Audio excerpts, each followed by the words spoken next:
You are listening to Alex Nanlohi Podcast, to know the Lord and to make Him known.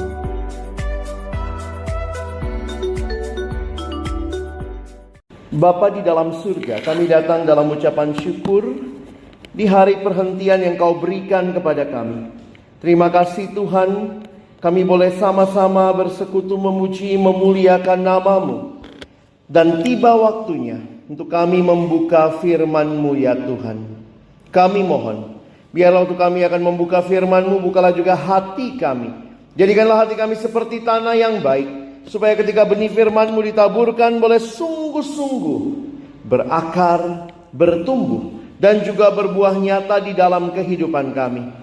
Berkati hamba-Mu yang menyampaikan dan semua kami yang mendengar. Tuhan tolong, agar pada akhirnya kami bukan hanya jadi pendengar-pendengar firman yang setia, tapi mampukan dengan kuasa, dengan pertolongan dari Roh-Mu yang kudus, kami dimampukan menjadi pelaku-pelaku firman-Mu di dalam hidup kami, di dalam keseharian kami. Bersabdalah ya Tuhan, kami umat-Mu sedia mendengarnya.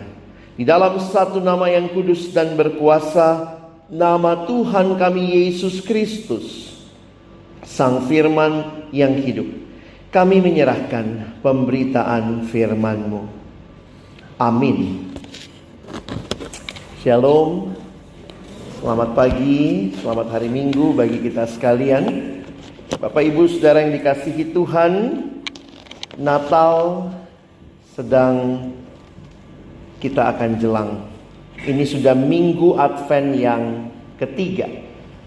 Merayakan Natal, biarlah kita boleh merayakannya dengan sukacita. Tetapi seperti tema yang diberikan kepada kita adalah Christ Focused Christmas. Natal yang berfokus kepada Kristus. Dalam gambar ini saudara bisa lihat begitu banyak kemeriahan di sekitar Natal. Tapi biarlah kita tidak kehilangan fokusnya. Apa sih yang paling saudara dan saya ingat biasanya waktu merayakan Natal? Apakah hanya hal-hal seperti ini yang kita ingat pada waktu Natal? Sehingga menarik kalau kita memperhatikan Natal artinya lahir. Dan siapakah yang lahir pada hari Natal? Bukan Santa Claus, bukan Frosty the Snowman, bukan Olaf, begitu ya. Tetapi yang lahir adalah Yesus Kristus. Christmas is Jesus' birthday. Memang kadang-kadang kemeriahan Natal membuat kita kayak kehilangan begitu saudara ya, fokus kepada Kristus. Ada cerita tentang dua orang perempuan yang berkumpul di sebuah kafe sedang merayakan ulang tahun. Lalu kemudian di atas meja ada sebuah kue kecil, ada lilin, satu lilin di atas kue itu. Lalu kemudian kedua perempuan ini bercakap-cakap dengan gembira. Dan ketika itu ada temannya yang datang masuk ke kafe itu. Lalu temannya nyamperin begitu. Wah, ini kayaknya meriah sekali. Lagi ngapain? Ada yang ulang tahun ya? Iya katanya. Lalu kemudian temannya lihat ke teman yang sebelah kirinya ya. Oh selamat ya, kamu ulang tahun. Oh bukan saya. Oh kalau begitu pasti yang sebelah sini ya. Oh kamu yang ulang tahun, selamat ya. Yang satu bilang, oh bukan saya juga.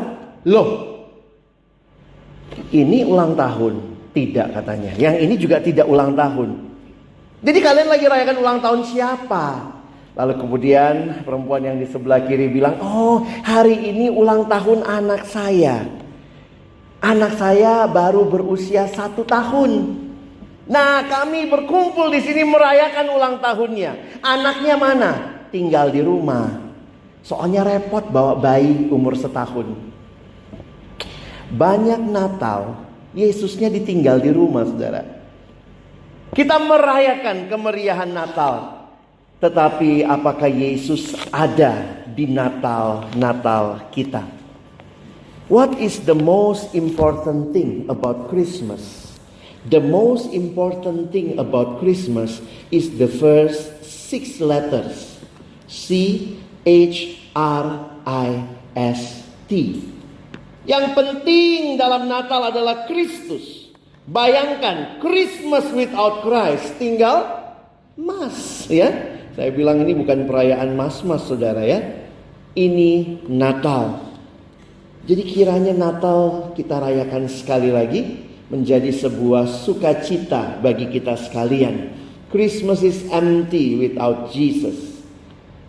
So let Jesus be the first and at the heart of our Christmas. Hari ini sama-sama kita akan melihat berita Natal yang pertama untuk mengerti siapa Yesus. Siapakah dia yang lahir pada waktu Natal? Lukas pasal yang kedua ayat 8 sampai 12 akan menjadi bacaan kita pada pagi hari ini.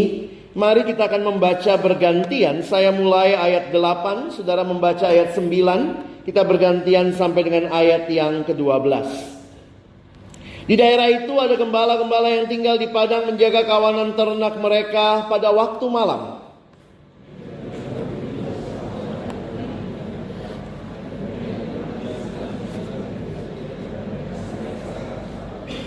Lalu kata malaikat itu kepada mereka, "Jangan takut, sebab sesungguhnya aku memberitakan kepadamu kesukaan besar untuk seluruh bangsa.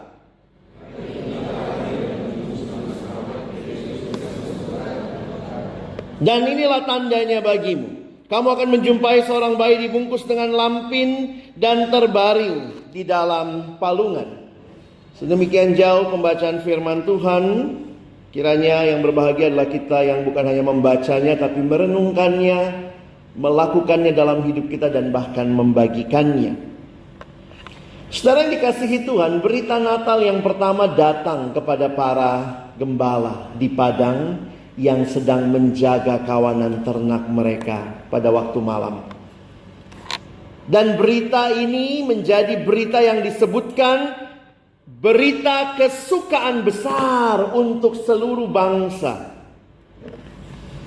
Kesukaan besar ini adalah good news. Dalam bahasa Yunani evangelion, atau bahasa Inggris disebutkan sebagai gospel. Inilah berita sukacita besar untuk seluruh bangsa. Saudara, apa yang dimaksud dengan berita sukacita besar? Ternyata fokusnya adalah kepada Kristus, kepada Yesus yang lahir. Coba saudara perhatikan ya. Ayat 10 dan 11 akan saya soroti hari ini. Lalu kata malaikat itu kepada mereka, "Jangan takut, sebab sesungguhnya aku memberitakan kepadamu kesukaan besar untuk seluruh bangsa." Menarik sebenarnya ya. Ini malaikatnya, saya suka kadang agak bingung juga ya. Kalau kita Natal-Natalan malaikatnya banyak kan perempuan ya. Ya, malaikat pertama ini kalau ngomong, kita baca di Alkitab ada yang namanya Gabriel, itu laki loh ya. Kan namanya Gabriel bukan Gaby. Jadi saya pernah waktu itu dibilangin, "Pak Pendeta nanti masuknya habis tarian malaikat." Jadi saya diantar malaikat cewek-cewek nari begitu ya. Saya nggak kebayang itu kalau Gabriel yang nari begitu ya. Ya ini intermezzo saja Bapak Ibu ya.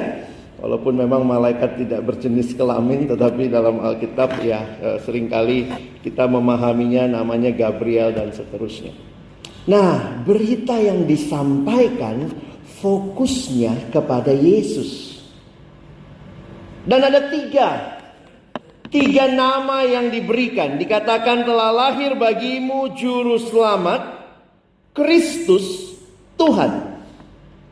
Jadi mari tempatkan diri kita menjadi gembala di abad pertama, di malam Natal pertama. Apa dampak dari berita ini bagi mereka? Dan nanti kita tentunya harus juga membawanya bagi hidup kita sekarang. Karena ingat ya, berita ini kan pertama untuk mereka ya.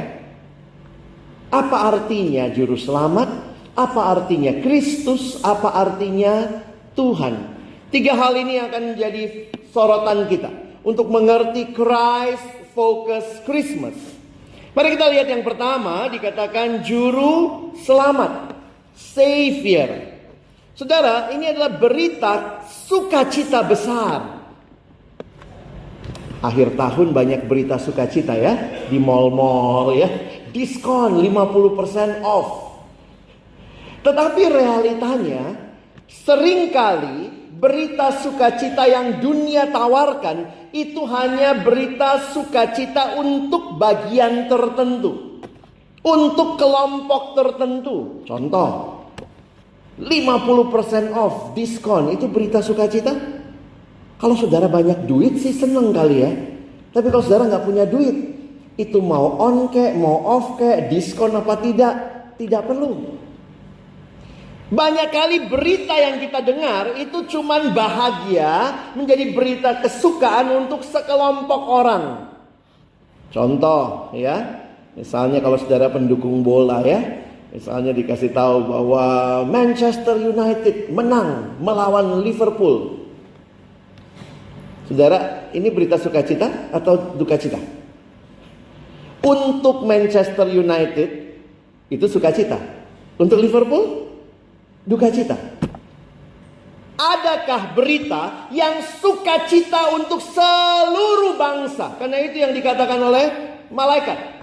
Ini adalah berita kesukaan besar untuk seluruh bangsa. Karena itu sebelum saudara dan saya mengerti apa berita sukacita terbesarnya, kita perlu tahu dulu dong, apa sih berita duka cita terbesar untuk seluruh bangsa? Apakah berita duka cita terbesar untuk seluruh bangsa? COVID melanda seluruh dunia? Sebenarnya pandemi yang sesungguhnya bukan hanya COVID. Karena Alkitab mengatakan semua manusia berdosa. The real pandemic, sin is actually the real pandemic. Karena kalau COVID ada yang kena, ada yang enggak ya. Jadi dibilang pandemi karena melanda seluruh dunia. Tetapi yang namanya dosa melanda seluruh dunia, semua orang tanpa kecuali.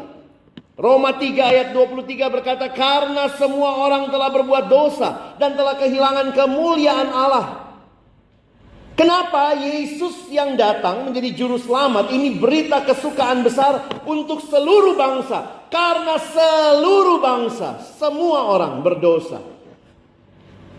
Dan upah dosa adalah maut, binasa.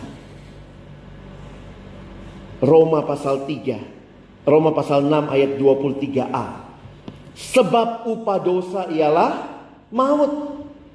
Jadi manusia yang dilanda dosa akan berakhir kepada kematian yang kekal, kebinasaan maut. Tetapi Allah punya rencana yang indah bagi kita. Karena itu Yesus yang diutus adalah juru selamat. Perhatikan ayat ini. Kadang-kadang kalau hafal ayat jangan cuman A-nya ya. Karena A-nya itu berita duka citanya. Roma 6 ayat 23a. Sebab upah dosa ialah maut. Tapi lihat B-nya. Ada kata tetapi. Coba kalau saudara lihat ada kata tetapi di dalam bacaan itu, mana yang penting? Sebelum tetapi apa sesudah biasanya? Biasanya sesudahnya ya. Saya kasih contoh misalnya. Wah, dia cantik, dia pintar, dia kaya, tapi sudah meninggal. Ya, perhatiin belakangnya tuh. Jadi tetapi menunjukkan bahwa ini realita. Berita duka cita sebab upah dosa ialah maut, tetapi karunia Allah ialah hidup yang kekal dalam Kristus Yesus Tuhan kita. Yang dikirim oleh Tuhan kepada kita adalah juru selamat yang membebaskan kita dari dosa. Dosa itu masalah saudara dan saya, tapi solusinya dari Allah. Jesus Christ, God's solution for our sins. Mau hidup? Mau selamat dari dosa? Buka hati saudara dan saya. Terima Yesus. Kalimat malaikat kepada Yusuf. Waktu Yusuf berniat menceraikan Maria diam-diam. Malaikat bilang jangan ceraikan dia. Iya, Maria akan melahirkan anak laki-laki. Dan engkau Yusuf akan menamakan dia Yesus. Karena dialah yang akan menyelamatkan umatnya dari dosa mereka. Saudara, yang lahir pada waktu Natal bukan hanya Yesus yang memaniskan dunia supaya lebih indah, lebih cantik, lebih cemerlang. Ingat, Tuhan tahu pergumulan saudara dan saya. Pergumulan terbesar kita dosa. Dia kirim Yesus, Juru Selamat. Kalau masalah kita cuman kurang makan, harusnya yang dikirim sama Tuhan. Tuhan kan tahu masalah kita ya. Kalau masalah saudara dan saya cuman kurang makan, harusnya dikirim juru pangan. Wis, nanti kita pakai kalungnya bukan salib ya, cangkul.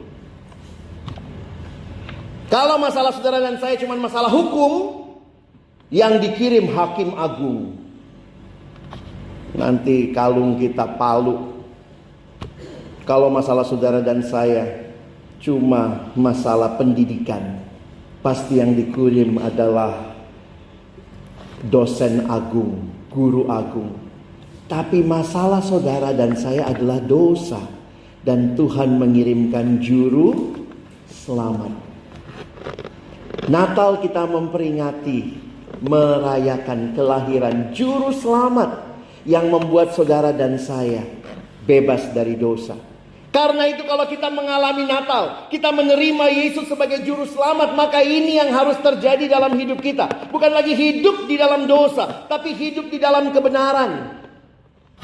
Christ focus Christmas. Bukan hanya fokus pada Yesus, kita tahu siapa dia, kita bisa jawab siapa dia dalam hidup kita. Tetapi kita mengalami dalam hidup kita. Kalau dia juru selamat, saya buka hati terima dia, berarti saya pun tidak lagi hidup di dalam dosa, tapi saya mau hidup di dalam kebenaran.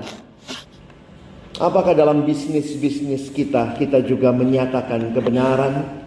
Apakah di dalam rumah tangga kita menyatakan kebenaran? Kalau kita adalah orang-orang yang sedang studi, mahasiswa, apakah kita juga belajar dengan kebenaran? Kiranya ini mewarnai kehidupan kita yang merayakan Natal. Yang kedua, yang lahir itu bukan hanya juru selamat, tetapi dia Kristus. Para gembala ini adalah orang Yahudi. Orang Yahudi mengerti istilah Kristus.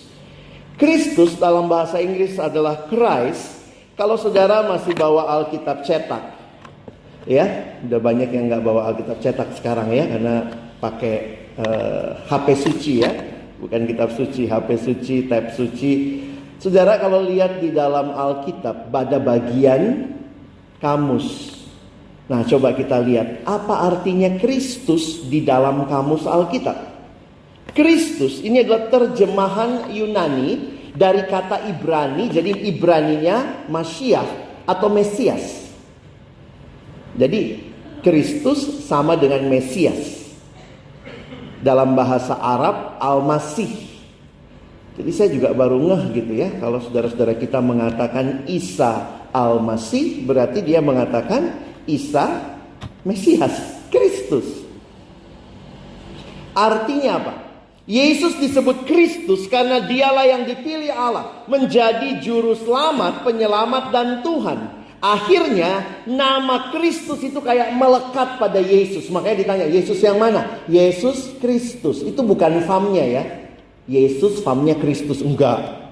Yesus Kristus, Yesus Sang Mesias. Apa artinya? Kenapa istilah Mesias yang dipakai oleh malaikat kepada para gembala, saudara? Saya akhirnya menyadari begini ya. Mesias inilah yang lama dinantikan oleh orang Yahudi. Orang Yahudi menantikan Mesias yang akan membebaskan mereka dari perbudakan yang mereka mengerti waktu itu adalah penjajah Romawi. Tetapi sebenarnya Mesias yang sejati membebaskan dari dosa. 700 tahun sebelum Yesus lahir, Nabi Yesaya menubuatkan tentang kedatangan Mesias. Jadi kalau saudara jadi gembala, orang Yahudi waktu itu mendengar malaikat bilang, ini berita kesukaan besar karena Mesias lahir. Kira-kira apa respon saudara? Oh, ternyata Tuhan tidak ingkar janji. Makanya kitab Galatia pasal yang keempat, ayat 4 dan 5. Mari kita baca sama-sama. 1, 2 ya. Tetapi setelah genap waktunya, maka Allah mengutus anaknya yang lahir dari seorang perempuan dan takluk kepada hukum Taurat. Ia diutus untuk menebus mereka yang takluk kepada hukum Taurat, supaya kita diterima menjadi anak. Perhatikan baik-baik saudara. Setelah genap waktunya. Kadang-kadang kita pikir, Tuhan, mana janjimu menyelamatkan umatmu? Orang Israel menunggu sekian lama. Bahkan ada yang bilang kayaknya Tuhan tidak menepati janji. Kayak kita sekarang ya. Mana katanya Tuhan Yesus mau datang kedua kali. Ini kok udah Natalan kesekian kali gak datang-datang. Maka banyak orang berpikir, oh Tuhan mungkin tidak setia sama janjinya. Tapi lihat, malam itu di Bethlehem malaikat berkata, Tuhan menepati janjinya di waktu yang tepat. Dalam 2 Petrus 3 ayat 9, Rasul Petrus mengingatkan jemaat yang bilang, mana Yesus yang mau datang itu? Kok enggak datang-datang? Petrus berkata, Tuhan tidak lalai menepati janjinya. Sekalipun ada orang yang menganggapnya sebagai kelalaian, tetapi ia sabar terhadap kamu, karena ia menghendaki supaya jangan ada yang binasa, melainkan supaya semua orang berbalik dan bertobat. Saudara yang dikasihi Tuhan, saya tidak tahu ada yang punya pergumulan apa saat ini. Atau mungkin ada yang berkata, Tuhan, saya sudah berdoa sekian lama, kenapa Tuhan belum jawab juga? Natal kali ini saya cuma mau mengingatkan saudara, yang lahir itu Mesias, berarti Tuhan menepati janjinya. Saudara yang ada di dalam keputusasaan, kiranya saudara terus punya pengharapan. Karena yang lahir itu Mesias, Kristus. Janji Allah pasti digenapi. Saya tidak tahu pergumulan apa. Mungkin pergumulan kesehatan, mungkin pergumulan keluarga, rumah tangga, ekonomi. Kadang-kadang kita berkata, Tuhan sampai kapan? Dunia melihatnya putus asa.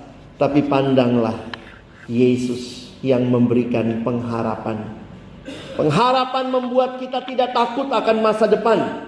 Karena kita tahu bahwa Allah yang menyertai kita. Allah yang juga memimpin masa depan kita. Kalau ada saudara yang sedang meragukan janji Tuhan ya, mungkin ada yang datang juga, Tuhan udah mau selesai 2023, mana janjimu? Mana semua yang Tuhan janjikan? Kalau Tuhan belum kasih, ingatlah, Tuhan beri kesempatan saudara dan saya diproses lebih lagi. Kadang-kadang kita yang pengen jadi Tuhan ya, kalau kita jadi Tuhan maunya sekarang gitu ya. Itu sama kayak ada orang berdoa, Tuhan berikan aku kesabaran dan aku minta sekarang juga. Nah ya, kadang-kadang kita mintanya nggak jelas. Minta kesabaran tapi maksa, mesti sekarang. Mari belajar untuk berharap kepada Allah. Dia tidak pernah ingkar janji. Dia akan genapkan di dalam waktunya dan caranya. Yang terakhir, Dia bukan hanya juru selamat, Dia bukan hanya Kristus, tetapi Dia Tuhan. Istilah Tuhan ini juga berarti Tuan, Lord. Jadi di dalam bahasa Inggris, dalam bahasa Yunani juga, itu menunjukkan seorang yang menjadi penguasa. Menarik sekali di Alkitab kita, ada dua istilah yang besar yang muncul. Di Perjanjian Lama, istilah Allah sebagai pencipta.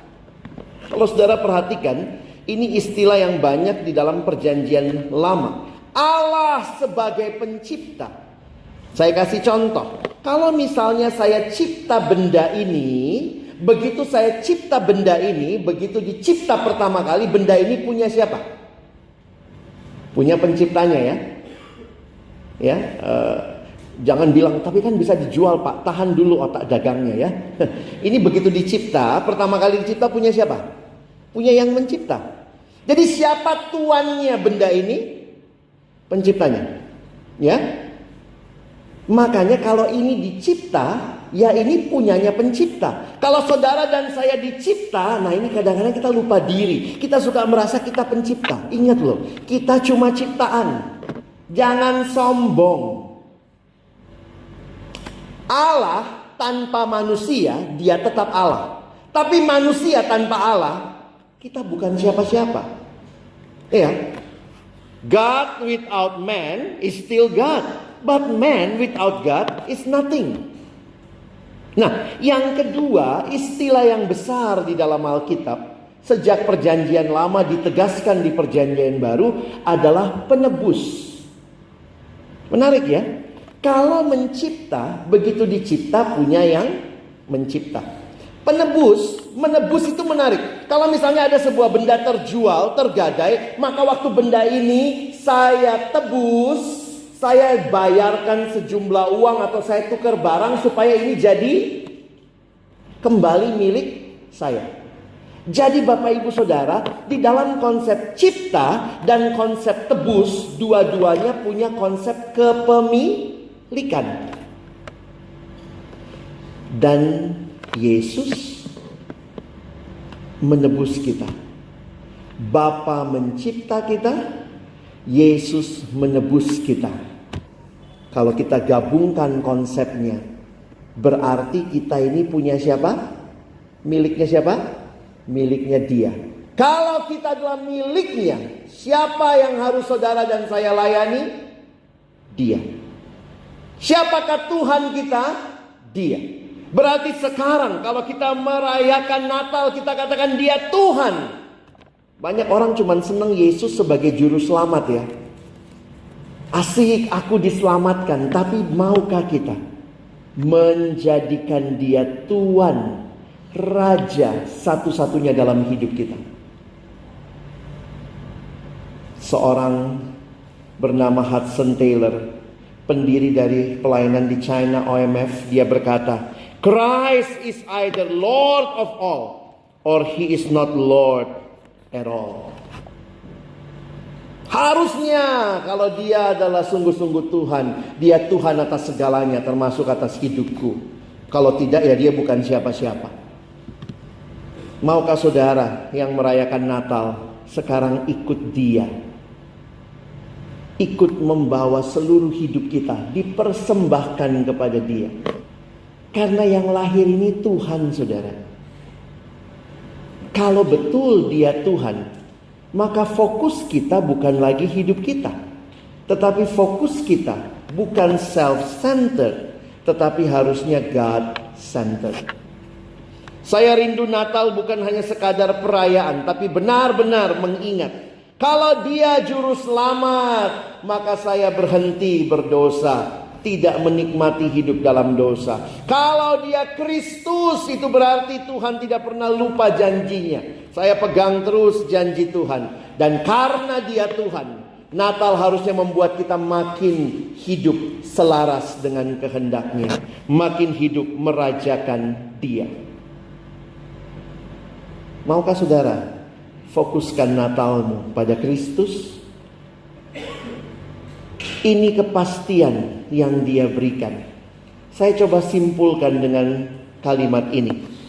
Karena Dia juru selamat, kita punya kepastian akan pengampunan dosa dan hidup kekal. Karena Dia Kristus, kita punya kepastian akan janji Allah yang pasti. Dia bukan Allah yang pendusta. Dan karena Dia Tuhan, kita punya kepastian otoritas terutama bukan lagi aku, tapi Dia.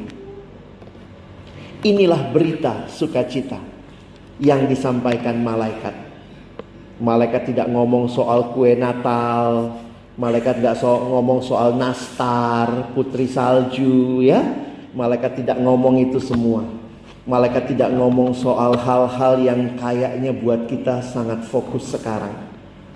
Malaikat bicara, ini berita kesukaan besar bagi seluruh bangsa.